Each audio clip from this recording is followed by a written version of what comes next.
Hello everyone, welcome back to Chimu's Chemistry, an online platform that will make your chemistry your chemistry.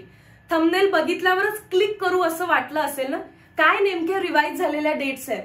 तर PCM ची मुलं जास्त खुश होणार आहेत कारण पीसीएम ज्यांची एग्जाम 16 एप्रिल पासून स्टार्ट होणार होती ती डायरेक्टली 2 मे ला गेली आहे. 15 डेज मोर भेटले तुम्हाला अभ्यास करण्यासाठी. पीसीएम चे स्टुडंट 2 मे, 3 मे, 4 मे, 5 मे, 9 मे, 10 मे, 11, 15, 16 मे पर्यंत पीसीएम च्या शिफ्ट चालणार आहेत. सो 2 मे पासून 16 मे पर्यंत.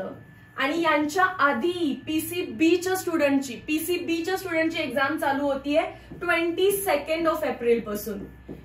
ऍक्च्युली मी हे जे काही टाइम टेबल आहे ते ड्राईव्ह लिंकला अपलोड करून तुम्हाला ड्राईव्हची लिंक खाली डिस्क्रिप्शन मध्ये देतच आहे. बट हा अपडेट तुमच्याकडे पोहोचला पाहिजे. पीसीबीचे मुलं आधी एक्झाम देणार आहेत ते पण 22 एप्रिल पासून 30 एप्रिल पर्यंत. 22 नंतर 23 ला पेपर आहे, 24 ला पेपर आहे, परत गॅप आहे 28 पर्यंत. 29, 30 एप्रिल झालं की देन पीसीएम चे मुलं देतील. 1 मे महाराष्ट्र दिन सुट्टी राहील. सो 2 मे पासून परत तुमचा पेपर कंटिन्यू होतोय. सो आता आपल्याला अभ्यासासाठी टाइम मिळालेला आहे.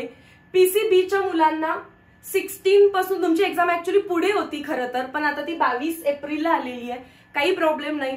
तुम्ही आता डेट्स आलेत, रिवाइज डेट्स आलेत, तर ह्याप्रमाणे तुम्ही तुमचं टाइम टेबल बनवू शकता. तुम्ही जी आधी स्ट्रॅटेजी बनवली असेल त्याला आता तुम्हाला रिवाइज करावं लागेल. That's all for update. Make your time table, keep studying, stay motivated. Thank you so much.